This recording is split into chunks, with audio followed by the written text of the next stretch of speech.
नमस्कार, मैं प्रदीप पांडा बोल रहा हूँ और मैं अपने यूट्यूब चैनल के थ्रू से अपना जो नॉलेज है, मैं कुछ कहीं से मुझे कुछ पता चलता है, मेरे को कुछ इंटरेस्टिंग लगता है, कहीं से मैं अगर कुछ पढ़ता हूँ, तो वो मैं एक सिंपल तरीके से और एक समझने वाले तरीके से मैं अपनी यूट्यूब चैनल के थ्रू से उसको मैं रिप्रोड्यूस करने के लिए कोशिश करता हूँ। और कुछ रिपोर्ट्स वगैरह आते रहते हैं, कहीं पर कुछ डेवलपमेंट चल रहा है, बहुत सारे नए नए कंसेप्ट फाइनेंशियल वर्ल्ड में हो रहे हैं, तो उसको मैं एक सरल तरीके से समझाने के लिए कोशिश करता हूँ और जो मैं उम्मीद करता हूँ कि आपको सारी चीज़ें अच्छी लग रही होगी। तो आज मैं एक इंटरेस्टिंग चीज़ बताऊँगा आपको कि जो हमारी रियल एस्टेट सेक्टर है, रियल एस्टेट सेक्टर्स में जो हमारे रेजिडेंशियल प्रॉपर्टीज़ का जो मार्केट है, वो 2023 में पिछले 15 ईयर्स से का highest number of units residential sector में सेल हुआ है। रेजिडेंशियल प्रॉपर्टीज़ की इतनी डिमांड है तो कि 2023 की जो फर्स्ट 6 मंथ है, जनवरी से लेकर जून के बीच में, ये जो जितनी भी प्रॉपर्टी सेल हुआ है, ये करीब करीब पिछले 15 साल का highest number of properties cell purchase इसमें हुआ है, जो 2023 के फर्स्ट हाफ में। तो ये हम जो भी डिस्कस कर रहे हैं इसमें से, तो ये एक जेएलएल करके एक बहुत बड़ा प्रॉपर्टी कंसल्टिंग कंपनी है। जेएलएल का एक रिपोर्ट्स रिलीज हुआ है, उसी रिपोर्ट के बेसिस पे मैं ये वीडियो बना रहा हूँ। और जेएलएल का रिपोर्ट के बेसिस पे 1,26,587 रेजिडेंशियल यूनिट्स इंडिया में बिका है, जो कि पिछले 2008 के बाद ये इतना नंबर ऑफ प्रॉपर्टीज बिका रहा था आज के डेट में। और इसको अगर हम पिछले साल से कंपेयर करेंगे, 2022 के अगर साल से कंपेयर करेंगे, ये करीब करीब 21% ग्रोथ है। रेजिडेंशियल प्रॉपर्टीज की सेल के ऊपर 21% का ग्रोथ है। ये क्यों पॉसिबल है?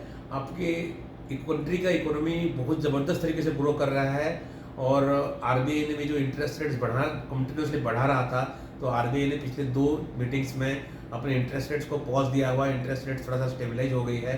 तो एक ये बड़ा फैक्टर है, दोनों बड़े बड़े फैक्टर है।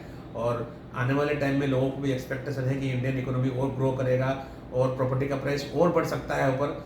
इसी को देखते हुए लोगों ने अपने प्रॉपर्टीज़ को फ्रीज कर रहे हैं, अपने प्रॉपर्टी को फाइनल कर रहे हैं, तो प्रॉपर्टी का ग्रोथ देखा जा रहा है इंडिया में।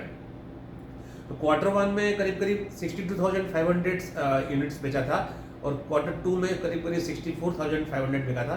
तो अगर क्वार्टर 1 और क्वार्टर 2 के बीच में भी अगर कंपेयर करेंगे तो करीब करीब 4-5% का ग्रोथ हुआ है।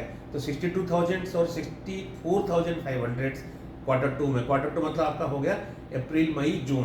तो और क्वार्टर 2 में जो सेल हुआ है, 64,500 यूनिट का जो सेल हुआ है, ये करीब 2008 के बाद किसी क्वार्टर 2 में सबसे हाईएस्ट सेल इसका इसी रेजिडेंशियल प्रॉपर्टी का हुआ है।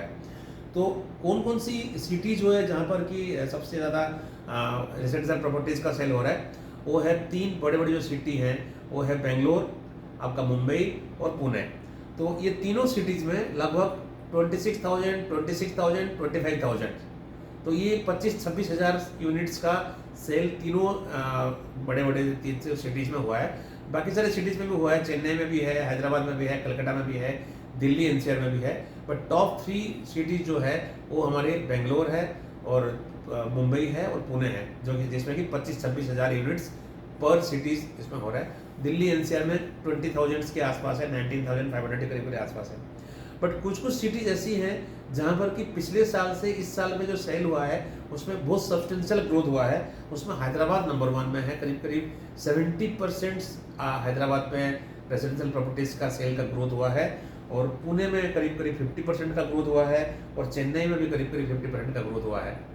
तो ये एक बहुत इंटरेस्टिंग और बहुत ही इनकरेजिंग डाटा है, रिपोर्ट है। और इससे ये लग रहा है कि जो एक क्लियर सिग्नल है कि इंडिया का जो हमारी इकोनॉमी है और काफ़ी अच्छे ट्रैक पे आज की डेट में है। लोगों का जॉब कंडीशंस भी इसमें से शो कर रहा है कि लोगों का जॉब, लोगों की सैलरी, उनकी जॉब सिक्योरिटी, इसको भी डेफिनेटली हम सही मान के चलेंगे, क्योंकि अगर उस एरिया में भी अगर कहीं अगर कोई डिस्टर्बेंस होता तो इतना ज़्यादा प्रॉपर्टी का बिल्कुल नहीं होता, इसमें प्रॉपर्टी का बूम नहीं हो पाता। और इसमें एक इंटरेस्टिंग चीज़ मैं और बताना चाहूँगा, जो सबसे जो ज़्यादा नंबर ऑफ प्रॉपर्टी जो इंडिया में बिक रहा है वो है 50 लाख से लेके 75 लाख वाला जो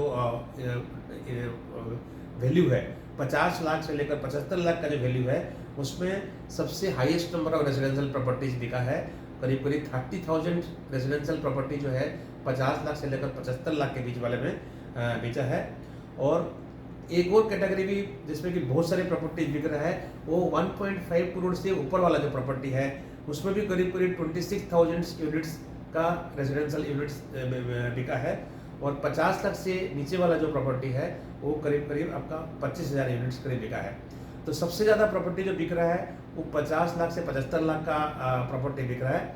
और 1.5 करोड़ से ऊपर वाला प्रॉपर्टीज का भी डिमांड बहुत हाई है।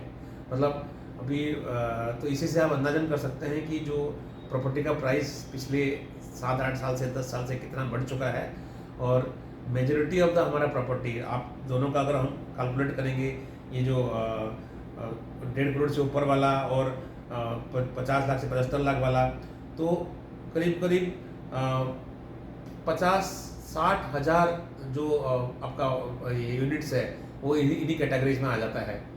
तो प्रॉपर्टी का, रेजिडेंशियल प्रॉपर्टीज़ का जो ये जो ज़बरदस्त बम्पर सेल हो रहा है, बम्पर जो ट्रांजेक्शन्स हो रहा है, ये डेफिनेटली रियल इस्टेट कंपनीज़ के लिए बहुत अच्छा है। और हमारे जितने भी बड़े बड़े रियल इस्टेट कंपनी हैं वो आने वाले टाइम में और अच्छी परफॉर्मेंस करने का एक्सपेक्टेड है। काफ़ी सारे न्यू लॉन्चेस भी आ रहे हैं। तो ये एक अच्छी न्यूज़ है और अच्छी खबर है। और हम सब के लिए भी जो है कंट्री का ग्रोथ एक पॉजिटिव न्यूज़ माना जाएगा। Thank you very much for watching this video. और मैं उम्मीद करता हूँ कि आपको ये वीडियो अच्छा लगा होगा। और आप प्लीज़ मेरी सारे वीडियोज़ को आप प्लीज़ शेयर कीजिए अगर आपको अच्छा लग रहा है तो।